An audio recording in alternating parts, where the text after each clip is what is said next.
Soal KDRT Lesti Kejora, kakak Rizky Bilar peringatkan warganet, tak terima orang tua kena dampak. Kakak Rizky Bilar, Yudi Revan buka suara soal kasus dugaan kekerasan dalam rumah tangga, KDRT, yang diduga dilakukan adiknya terhadap Lesti Kejora. Alih-alih memberikan klarifikasi, Yudi Revan justru memberi peringatan pada warganet. Peringatan tersebut disampaikan melalui akun Instagram pribadinya, @yudi.revan_84, Sabtu, tanggal 1 Oktober tahun 2022. Ia mengingatkan pada publik untuk tak menggiring opini yang memperkeruh suasana. Dalam videonya, ia turut meminta doa yang terbaik untuk rumah tangga Bilar dan Lesti. Saya berharap dan mohon doanya saja yang terbaik untuk mereka berdua, bukan malah menggiring opini yang nantinya akan merugikan kedua belah pihak dan kalian, kata Yudi. Ia meminta warganet untuk tidak membawa-bawa orang tuanya terkait kasus KDRT.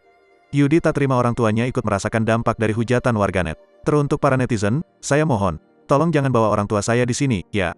Saya mohon sangat, katanya. Ia pun lantas menyampaikan ancaman tak segan melaporkan warganet yang masih membawa-bawa orang tuanya. Jangan sampai gegara ketika kalian dipanggil, kalian nangis-nangis, minta maaf, tandasnya.